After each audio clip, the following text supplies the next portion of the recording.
Je trouve ça tellement dommage que de nos jours, beaucoup de personnes vivent la religion parce qu'ils se sentent obligés d'être croyants et de pratiquer une certaine religion.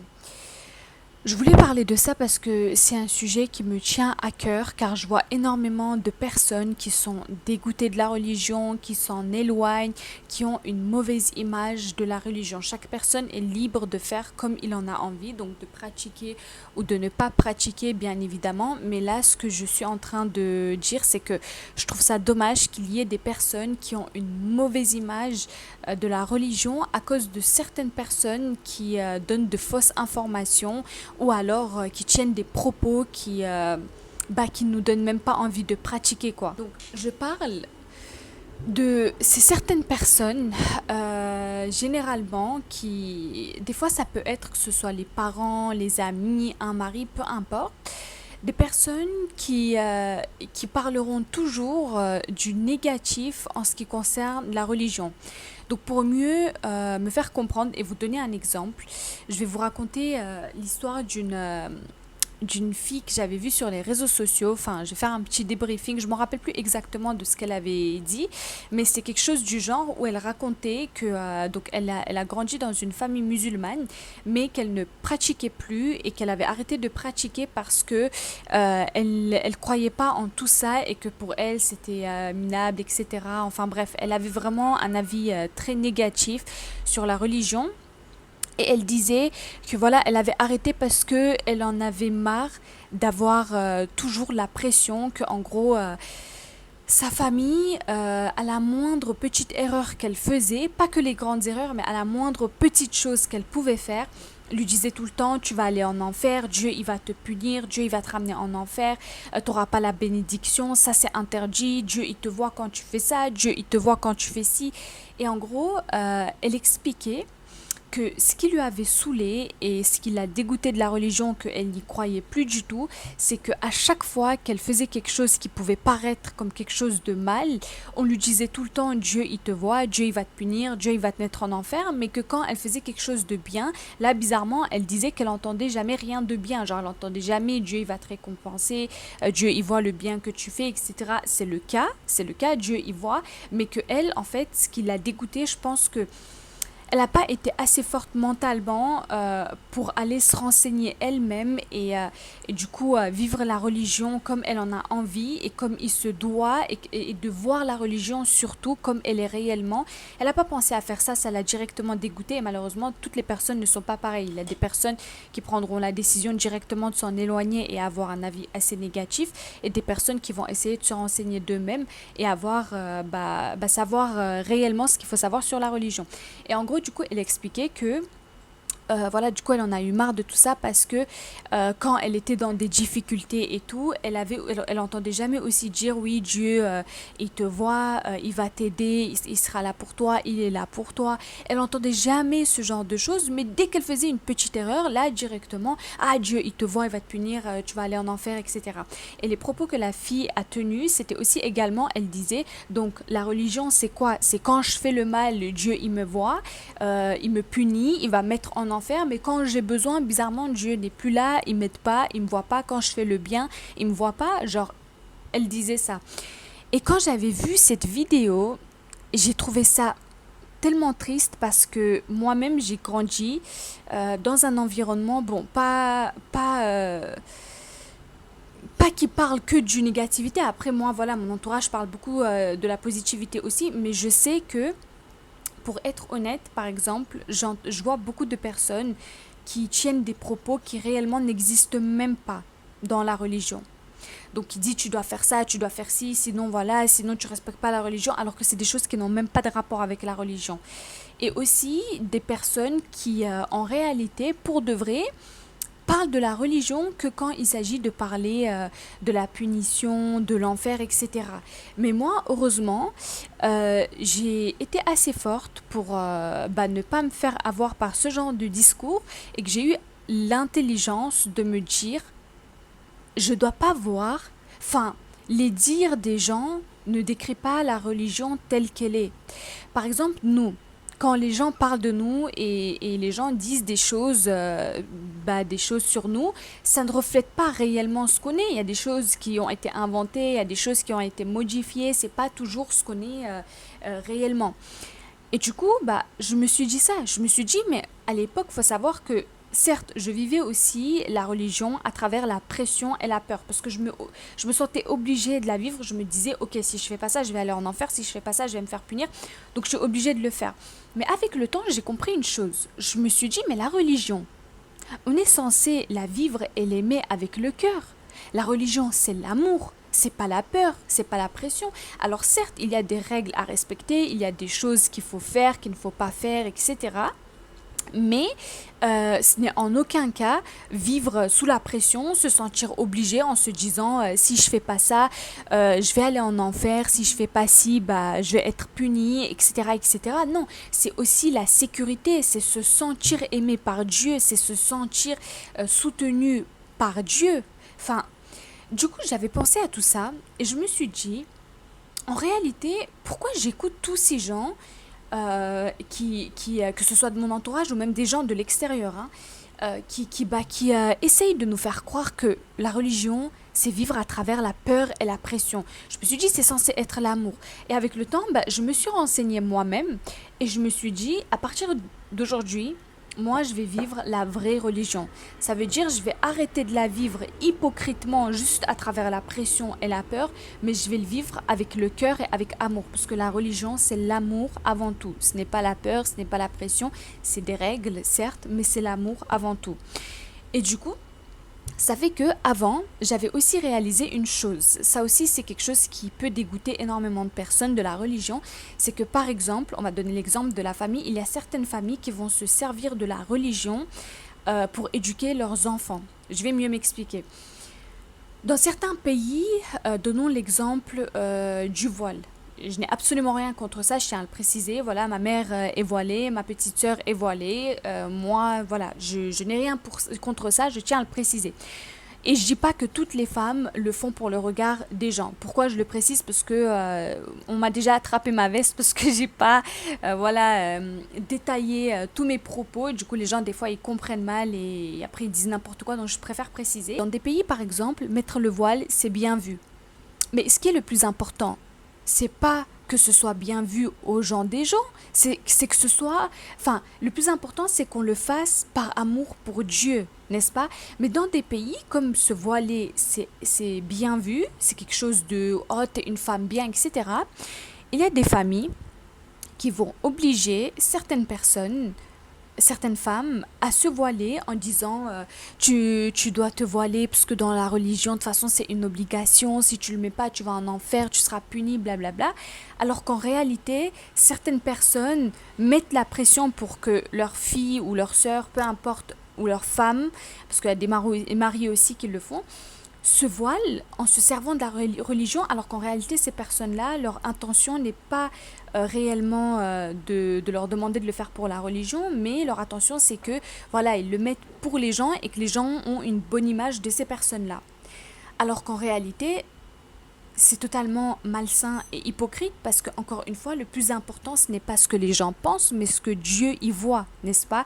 Donc pourquoi faire peur à une personne et contre son gré lui faire mettre le voile pour les gens alors que cette personne ne l'a pas mis avec le cœur pour Dieu, parce qu'elle avait envie de le faire pour Dieu. Vous comprenez? Elle l'a fait parce qu'on lui a mis la pression, on lui a fait peur, mais elle l'a pas fait pour Dieu. Après, encore une fois, je dis pas que toutes les femmes le font pour les gens. Par exemple, moi, ma petite sœur, elle est beaucoup plus jeune que moi, et elle a mis le voile parce qu'elle avait eu envie de le mettre et qu'elle se sentait de le mettre dès maintenant. Donc, il y a beaucoup de femmes voilà, qui le font parce qu'elles ont envie, mais j'ai donné l'exemple du voile parce que de, en tout cas, dans mon environnement, c'est ce que je vois de plus fréquent. Voilà pourquoi j'ai donné l'exemple du voile. Et du coup, il y a des personnes qui ne le portent pas correctement, qui ne se comportent pas d'une manière cohérente avec une femme qui met le voile. Pourquoi? Parce qu'elles l'ont mis pour l'image des gens, elles l'ont mis parce que leur entourage leur ont demandé, etc. Et que ça ne vient pas du cœur. Du coup, les actes qui suivent ne suivent pas réellement genre la manière dont elles s'habillent. Parce que mettre le voile, c'est quand même quelque chose de religieux. Donc les actes doivent suivre. Mais voilà, il y en a qui le mettent, mais les actes ne suivent pas du tout. Pourquoi? Parce qu'ils l'ont pas forcément fait pour Dieu, mais ils l'ont fait hypocritement. Après, c'est pas il y a des femmes qui ne sont pas forcément influencées par leur entourage, elles le font de elles-mêmes, mais pas réellement avec le cœur. Il y en a beaucoup qui le font aussi pour le regard des gens, mais par elles-mêmes. Ils préfèrent le mettre pour avoir une bonne image, pour que les gens se disent oui, c'est une femme bien, etc. Mais on s'en fout de ce que les gens vont dire.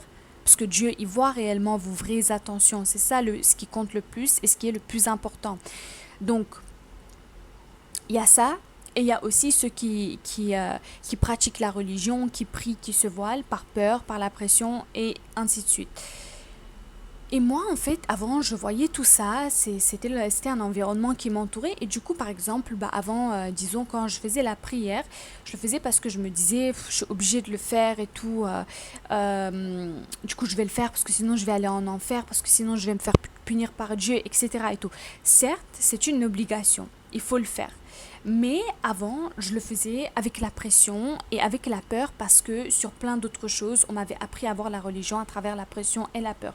Mais quand, avec le temps, j'ai réalisé que en fait c'était pas ça être croyante ou croyant et que il fallait le vivre avec le cœur et faire ce qu'on fait avec le cœur, il faut avoir la foi. Bah quand je priais, je le faisais avec une satisfaction. J'étais contente de le faire. Des fois, j'étais pressée que ce soit l'heure de la prière pour discuter avec Dieu. Parce qu'il faut se rendre compte que la prière, ce n'est pas quelque chose de seulement obligatoire, qu'on est obligé de le faire, voilà, c'est fait et basta. Non, on communique avec Dieu, on se confie à Dieu et c'est un moment safe qu'on passe entre, entre Dieu et nous. Et quand j'ai commencé à réaliser toutes ces choses, je vis tellement mieux en fait, je vis tellement beaucoup plus heureuse qu'avant et j'aime tellement beaucoup plus qu'avant la religion. J'ai une image totalement différente de la religion. Pourquoi? Parce que j'ai cessé de vivre la religion à travers la pression, la peur et l'hypocrisie. Parce que quand on fait les choses pour les gens ou parce qu'on a peur ou parce qu'on est sous pression, envers Dieu, ça reste hypocrite. Mais quand on le fait avec amour, parce qu'on a réellement envie de le faire, parce qu'on s'est réellement renseigné sur la religion et on a vu ce qu'était réellement la religion, et du coup on a envie d'aimer la religion, on a réellement envie de faire les choses avec le cœur, là c'est pas hypocrite et on le fait avec amour. Et là je sens le vrai amour entre moi et Dieu, contrairement à avant. Vous comprenez? Et je suis tellement beaucoup plus heureuse comme ça, et j'aime tellement beaucoup plus la religion maintenant qu'avant. Et c'est un sujet qui me tenait énormément à cœur parce que je sais que voilà, il y a énormément de personnes dans ce genre de situation qui se disent sûrement mais pourquoi la religion si c'est censé être beaucoup de bien pour nous, bah pourquoi tout le temps on nous met la pression, on nous parle de l'enfer, on nous parle de punition. Non, c'est juste que vous écoutez pas les bonnes personnes. Il faut arrêter d'écouter les personnes qui parlent que du négatif. Il y a énormément de positifs dans la religion et la plupart du temps c'est même pas forcément du négatif, c'est juste que voilà, il y a des règles à respecter. Quand on est croyant, on sait qu'il y a des choses qu'on n'a pas forcément le droit de faire et des choses qu'on peut faire. Et puis voilà, et personne ne vous demande d'être parfait. Ceux qui vous demandent d'être parfait sont eux-mêmes pas parfaits. Il faut juste pas écouter ces gens-là. Personne est parfait. On est tous imparfaits et on a tous des défauts. Et Dieu, il faut pas oublier qu'il est grand, il est miséricordieux et il pardonne. Si on lui demande pardon, il nous pardonne. Quand on l'invoque, pardon, il nous donne ce qu'on lui demande. Oubliez pas, la religion, c'est l'amour avant tout, c'est la bienveillance, c'est la sécurité, ce n'est pas la pression, ce n'est pas le fait d'avoir une bonne image vis-à-vis des gens et que si les gens ont une mauvaise image de vous, bah voilà, vous avez aussi une mauvaise image dans la religion. Non, ça c'est n'importe quoi, il faut arrêter d'écouter ces gens-là. Moi par exemple, je pourrais peut-être des fois réagir, mais maintenant la plupart du temps, quand dans mon entourage j'entends certaines personnes me dire des choses que je sais que ça n'a pas du tout de rapport avec la religion. En fait, juste, je les écoute et je les prends même pas en compte. En fait, je m'en fiche parce qu'à l'intérieur de moi, je suis tellement en paix avec moi-même et avec la religion, contrairement à avant, que je sais réellement comment la vivre. Je sais comment aimer la religion. J'ai appris à ne plus me sentir obligée de la vivre hypocritement en ayant peur sous la pression, mais j'ai appris à l'aimer telle qu'elle est parce que c'est la bienveillance, c'est l'amour Et voilà, j'ai appris à être heureuse avec ma religion parce que j'aime ma religion. Moi, ma religion, c'est la bienveillance, c'est l'amour. C'est pas comme ce que certains peuvent faire croire. Oui, tu mets pas le voile, tu vas en enfer, tu fais pas ça. Certes, il y a ce genre de choses. Je dis pas que ça existe pas, mais il faut pas écouter ceux qui demandent de s'attarder uniquement sur ça. Voilà, c'est tout. C'est aussi simple que ça. Donc, apprenez à aimer la religion et pas la vivre parce que vous avez peur ou parce que vous êtes sous pression ou hypocritement. Non, faites les choses avec le cœur. Si vous ne vous sentez pas de faire certaines choses avec le cœur, ne le faites pas hypocritement parce qu'on vous a demandé de le faire pour les gens. Non, ce qu'on fait dans la religion, il faut le faire pour Dieu, pas pour les gens. On s'en fout des gens. Vivez la religion avec l'amour, voyez et renseignez-vous sur tout ce qui est en rapport avec la bienveillance, la sécurité et l'amour concernant la religion. Et pour toutes les personnes qui ont un avis négatif sur la religion, vous allez voir que votre avis changera une fois que vous vous serez renseigné pour savoir ce qui est réellement la religion et pas ce qu'on vous enseigne, pas ce qu'on vous dit. Encore une fois, les dires des gens, de votre entourage, de votre famille, de votre mari, de votre femme ou de vos amis ou peu importe les personnes sur les réseaux, etc., ne sont pas toujours ce qui reflète réellement la religion. C'est comme nous, je vous redonne cet exemple, si les gens nous décrivent d'une certaine manière, ça ne veut pas forcément dire qu'on est réellement ce que les gens, qu'on est réellement comme ce que les gens nous ont décrit. Vous comprenez ou pas? Et pour la religion, c'est exactement la même chose. Avant d'écouter les gens et avoir un avis négatif, avant d'écouter les personnes malsaines et toxiques, renseignez-vous sur ce qui est réellement la religion. Et moi, je vous le dis, c'est que de la bienveillance, la sécurité, l'amour. Et depuis que j'ai appris à la vivre comme ça, bah, je sens une connexion, entre moi, la religion, avec Dieu. Et je prends un plaisir de discuter avec Dieu, de prier, de pratiquer ma religion. Et je suis tellement beaucoup plus heureuse. Avant, je me suis rendu compte que je n'éprouvais pas vraiment de sentiments émotionnellement parlant envers la religion. Je la pratiquais parce qu'on me disait que j'étais obligée de la pratiquer pour avoir une bonne image, mais émotionnellement parlant, je ressentais pas grand-chose. Vous comprenez? Quand je faisais la prière, des fois je n'étais pas émue, des fois je n'étais pas pressée de le faire, des fois je n'étais pas en mode j'ai envie de discuter avec Dieu, juste je le faisais parce que je me disais c'est ma religion, je dois le faire. Je suis obligée de le faire. Et à certaines choses, je le faisais parce qu'on me disait que j'étais obligée de le faire et que même vis-à-vis des gens, c'était une honte si je le faisais pas et tout. Et bon, après, j'étais jeune, donc je le prenais forcément en compte et je l'appliquais. Mais avec le temps, je me suis dit, c'est pas ça la religion. Et maintenant, mais j'en ai rien à foutre de ce que les gens ils peuvent penser. Je vis la religion avec la foi, avec le cœur, avec amour. Et contrairement à avant, maintenant, genre non seulement je la vis, mais aussi émotionnellement parlant, je ressens énormément de choses. Énormément de fois, j'ai été émue quand je prie, quand je parle avec Dieu, j'invoque Dieu. Je le fais avec le cœur, comme je vous ai dit tout à l'heure. Je suis des fois pressée, que ce soit l'heure de la prière, pour faire ma prière. J'invoque Dieu quand j'en ai envie, à n'importe quel moment. Euh, Franchement, là, je sens le vrai amour entre moi et ma religion. Alors qu'avant, je le ressentais pas. Avant, je le ressentais pas, juste je le faisais parce que je me disais c'est ma religion et je suis obligée de le faire. Et la différence avec avant et maintenant, c'est que j'ai compris comment il faut vivre réellement la religion. Pas hypocritement parce que tu te sens obligé, mais tout simplement parce que tu en as envie, parce que t'aimes ton Seigneur, t'aimes ta religion et que tu as envie de la vivre avec amour et bienveillance.